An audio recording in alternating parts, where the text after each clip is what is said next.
हाँ जी दोस्तों, क्या हाल है आप सभी का। स्वागत है आज की वीडियो में आप सभी का। तो हम आपके लिए लेकर आए थे कॉन्सेप्ट सीरीज। तो ये कॉन्सेप्ट सीरीज का डे नंबर 6 है। तो हमने डिमांड कर लिया, इलास्टिसिटी ऑफ डिमांड कर लिया है। तो हम बढ़ने वाले हैं अगले चैप्टर की ओर, जिसका नाम है प्रोडक्शन फंक्शन। तो आई होप आपने वो लेक्चर्स देख लिए होंगे और नोट्स भी बना लिए होंगे, आपकी रिवीजन बढ़िया चल रही होगी। तो बढ़ते हैं प्रोडक्शन की ओर। तो प्रोडक्शन होता क्या है। तो प्रोडक्शन जनरली क्या होता है, जैसे हम कोई इनपुट लेके आते हैं, रॉ मटेरियल लेके आते हैं, उसे फैक्ट्री के अंदर प्रोसेस करते हैं, उससे कोई ना कोई आउटपुट निकल के आता है, उसी रिलेशनशिप को हम क्या बोलते हैं, प्रोडक्शन।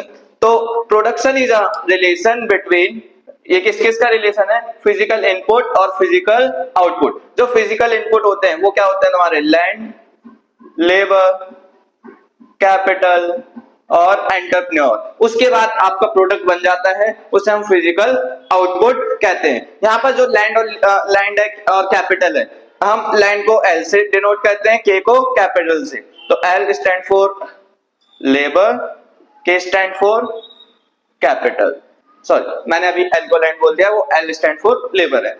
अब मान के चलो हमारे पास 5 लेबर है, 4 कैपिटल है। 5 लेबर और 4 कैपिटल। तो हमने 5 लेबर लगा के 4 कैपिटल लगा के टोटल एक्स की 40 यूनिट बनाई। ठीक है, वहीं पे हमने अब की बार लैंड लेबर की यूनिट बढ़ा दी, 5 से 6 कर दी। तो 6 लेबर लगाने के बाद कैपिटल सेम रखते हैं, तो हमारी क्वांटिटी 40 से कितने हो गई, 45। अगर हम एक एक्स्ट्रा लेवल लगाएंगे तो कहीं ना कहीं प्रोडक्शन बढ़ेगा। अब ऐसा होता है कि हमने कैपिटल की यूनिट भी बढ़ा दी और लेबर की यूनिट भी बढ़ा दी, तो प्रोडक्शन ज्यादा तेजी से बढ़ेगा।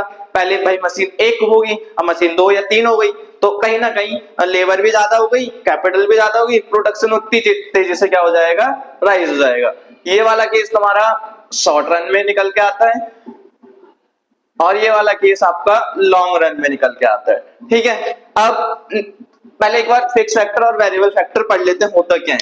तो फिक्स फैक्टर क्या होते हैं, फिक्स फैक्टर ऐसे फैक्टर होते हैं जो लेवल ऑफ आउटपुट के साथ नहीं बदलते। जैसे तुमने एक बार लैंड खरीदी तो लैंड बार बार नहीं खरीदोगे, तुम रॉ मटेरियल बढ़ाते जाओगे, लेबर बढ़ाते जाओगे, पर आपकी लैंड एक ही रहेगी। मान के चलो आपने प्लांट मशीनरी खरीदी, तो प्लांट मशीनरी एक ही खरीदोगे, एक ही प्लांट मशीनरी प्रोडक्शन होगा, बार बार तो नहीं प्लांट मशीनरी खरीदोगे ना। तो ऐसे फैक्टर जो लेवल ऑफ आउटपुट के साथ नहीं बदलते हैं, वो होते हैं आपके फिक्स फैक्टर्स। तो वहीं पे निकल के आते हैं वेरिएबल फैक्टर। वेरिएबल फैक्टर ऐसे फैक्टर जो आपके लेवल ऑफ आउटपुट के साथ बदल जाए। जैसे कि अभी ये वाला एग्जांपल लिया था ना, 40 यूनिट के लिए 5 लेबर लग रही थी, 45 यूनिट के लिए कितनी लेबर चाहिए, 6। तो आपने एक लेबर बढ़ाई जिससे आपका आउटपुट बढ़ गया, यही आपका वेरिएबल फैक्टर है। तो फिक्स फैक्टर आता those factor which does not change, जो चेंज नहीं होते हैं लेवल ऑफ आउटपुट के साथ। वहीं पे वेरिएबल फैक्टर ऐसे फैक्टर होते हैं, ऐसे फैक्टर हैं जो कि चेंज हो जाते हैं, किसके साथ, लेवल ऑफ आउटपुट के साथ। एग्जांपल याद रखिएगा, एग्जांपल आपसे एमसीक्यू वगैरह में पूछे जा सकते हैं। ठीक है, अब इसके बाद कौन सा कॉन्सेप्ट पढ़ा था हमने, लॉन्ग रन और शॉर्ट रन, अभी सब सीखा। अब ये लॉन्ग रन और शॉर्ट रन का मतलब क्या है। तो बेसिकली क्या होता है कि हम अगर शॉर्ट रन में काम कर रहे हैं, तो शॉर्ट रन में क्या होगा, हमें एक प्लांट मशीनरी चाहिए, एक लैंड चाहिए, है ना, और बाकी वेरिएबल फैक्टर चेंज होते जा रहे हैं। तो आउटपुट बढ़ रहा है, किसकी वजह से बढ़ रहा है, आपके वेरिएबल फैक्टर की वजह से। इसी को हम शॉर्ट रन बोलते हैं। तो शॉर्ट रन का मतलब क्या हो गया, आपका जो लेवल ऑफ आउटपुट बदल रहा है वो आपका बदल रहा है वेरिएबल फैक्टर की वजह से, और फिक्स फैक्टर क्या है, कांस्टेंट। ये आपका क्या हो गया, शॉर्ट रन। वहीं पे लॉन्ग रन क्या होता है, लॉन्ग रन में सारे फैक्टर वेरिएबल हो जाते हैं, मतलब आपके जो वेरिएबल फैक्टर है उनमें चेंज आएगा, उसके साथ साथ फिक्स फैक्टर्स में भी चेंज आएगा। चेक करते हैं। Short run is a period, एक ऐसा टाइम जहां पे जो प्रोडक्शन है वो इंक्रीज हो रहा है। Short run is a period of time when production increase by increase in the variable factor only, और फिक्स फैक्टर क्या हो गए, कांस्टेंट हो गए। ठीक है, long run is a time where all factors are vanish, मतलब सारे फैक्टर खत्म हो जाते हैं, सारे फैक्टर्स को हम क्या बोलने लग जाते हैं, वेरिएबल। और output increase by increase in all factor, यहाँ पे ओनली लिखा है, यहाँ पे ऑल लिखा है। ठीक है, यहाँ पे फैक्टर रेशो चेंज होता रहता है क्योंकि हम इनपुट बदल रहे हैं, यहाँ पे आउटपुट चेंज हो रहा है। यहाँ पे जो फिक्स फैक्टर का इनपुट है वो तो सेम रहेगा ना, और यहाँ पे जो आपका आउटपुट है वो चेंज होता रहेगा। तो यहाँ पे ये क्या हो जाता है, तुम्हारा फैक्टर रेशो चेंज नहीं होता है with level of output. Short run को हम रिटर्न्स टू फैक्टर के नाम से जानते हैं। और वहीं पे लॉन्ग रन को हम किसके नाम से जानते हैं, रिटर्न्स टू स्केल। ये वाली चीज किस में पूछी जा सकती है आपसे, एमसीक्यू में। बताओ ये किसका नाम है, ठीक है। आई होप इतना समझ आया होगा। अगला टॉपिक निकल के आता है टीपी, एमपी और एपी। अब प्रोडक्शन पढ़ लिया, प्रोडक्शन में हम प्रोडक्ट प्रोड्यूस करेंगे, 1 यूनिट प्रोड्यूस करेंगे, 2 करेंगे, 3 करेंगे। अब मैंने मान के चलो 100 यूनिट प्रोड्यूस करी, तो मैं सारी यूनिट के प्रोडक्शन को जोड़ दूंगा, तो वो आपका निकल के आएगा टोटल प्रोडक्ट। क्या निकल के आएगा, टोटल। तो सारी यूनिट के प्रोडक्शन को जोड़ दूंगा तो टोटल प्रोडक्ट हो गया। वहीं पे मार्जिनल प्रोडक्ट का मतलब क्या हो गया, मार्जिनल प्रोडक्ट ऐसे प्रोडक्ट जो एक्स्ट्रा यूनिट प्रोड्यूस करने पे कितना एक एक्स्ट्रा यूनिट प्रोड्यूस करने पे वेरिएबल फैक्टर कितना यूज हुआ, वो आपका मार्जिनल हो गया। और जब मैं पर यूनिट वेरिएबल फैक्टर निकालने लग जाऊं, पर यूनिट, एक यूनिट में कितने वेरिएबल फैक्टर यूज हुए, वो आपका एवरेज प्रोडक्ट आ जाएगा। चेक करते हैं।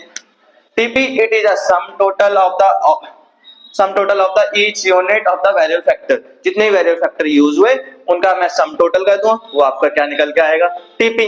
It is also known as total return of variable factor. जैसे मान के चलो एक यूनिट पे 10 प्रोड्यूस हुआ, दूसरी वेरिएबल यूनिट पे 12, तीसरी वेरिएबल यूनिट पे 15, चौथी वेरिएबल यूनिट पे 12, पांचवी पे 10, छठी यूनिट पे 7, तो टोटल कितने यूनिट निकल के आई, 66। ये जितने भी वेरिएबल यूनिट्स यूज करी उनका सम टोटल करूंगा तो ये आपका टीपी हो गया।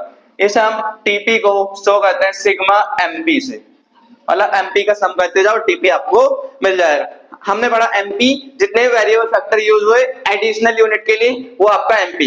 It refers to change in the TP, TP में जितना बदलाव आया, या one more additional unit produce by use of variable factor. इसे हम निकालते हैं MPN minus TPN n minus 1। Average product क्या हो गया, हमने बोला per unit use of the variable factor in the process of the production. ये वाले वर्ड्स याद रखना, ये हो गया। और यहाँ पे एडिशनल, एक एडिशनल यूनिट के लिए कितने वेरिएबल फैक्टर, और यहाँ पे इसका मतलब क्या होगा, सम टोटल। ठीक है, यहाँ तक कोई दिक्कत नहीं। अब इसके ऊपर न्यूमेरिकल भी पूछ सकता है। अच्छा, ये फॉर्मूलेज है, फॉर्मूलाज। टीपी बराबर सम ऑफ एमपी, वहीं पे एमपी एन बराबर टीपी एन माइनस 1। अभी बोला ना चेंज है, किसके अंदर का चेंज, टीपी के अंदर। और ये पर यूनिट के लिए टोटल को क्वांटिटी से डिवाइड करा दो। अभी चेक करो, लैंड क्या है, हमेशा 1 है, तो ये फिक्स्ड हो गई। लेबर 1 2 3 4 5 6 7 ये वेरिएबल फैक्टर हो गया। टीपी आपको गिवन है क्वेश्चन में 50, 90, 120, 140, 150, 150, 147। अब एमपी निकालना है। एमपी का मतलब होता है चेंज। एक यूनिट के लिए 50 है, पहली पे नहीं निकलता कभी भी। सेकेंड यूनिट पे कितना हो गया, टोटल 90 हुआ। एक एक्स्ट्रा यूनिट यूज करी वेरिएबल की, तो कितना प्रोडक्शन बढ़ा आपका, 40। कैसे निकाला, 90 माइनस 50। 2 से 3 एक एक्स्ट्रा यूनिट यूज करी, यहाँ पे कितना बढ़ गया एक्स्ट्रा, 30 बढ़ गया। कैसे, 120 माइनस 90। सेम यहाँ पे कितना चेंज आया, 20 आया, यहाँ पर आया 10, यहाँ पर आया 0 चेंज, यहाँ पर आया -3। क्या एमपी 0 हो सकता है, यस एमपी 0 हो सकता है। क्या एमपी पॉजिटिव हो सकता है, वो तो होता ही है। क्या एमपी नेगेटिव हो सकता है, ऑब्वियसली यस हो सकता है, जब आपके फिक्स फैक्टर ओवर यूटिलाइज होने लग जाए। एपी कैसे निकालें, एपी के लिए हम बोलते हैं जो टीपी है, टीपी को क्वांटिटी, ये आपकी क्वांटिटी है, ठीक है। तो आपका टीपी टोटल था 50, 50 के लिए एक लेबर 50, 90 के लिए 2 लेबर यूज हुई तो 45। तो हम मान के चल सकते हैं यहाँ पर एक लेबर ने 45 यूनिट प्रोड्यूस करी होंगी। थर्ड लेवल पे 120 यूनिट 3 लेबर ने, तो पर लेबर ने 40 यूनिट प्रोड्यूस करी। ऐसे 140 को 4 से करेंगे 35, 150 को 5 से करेंगे 30, 150 को 6 से करेंगे 25 एंड 147 को 7 से करेंगे, कितना आएगा, 7 2 जा 14, 7 1। तो ये आपका निकल गया है 21 है ना। आई होप ये समझ आ गया होगा। अगर कोई डाउट है तो पूछ सकते हो। आज के लिए इतना ही। अगर आपको कोई डाउट हो तो आप कमेंट सेक्शन में पूछ सकते हो। अगर आपको ये वीडियो पसंद आई हो तो अपने दोस्तों के साथ जरूर शेयर करें। Don't forget to like, subscribe and share. Thank you.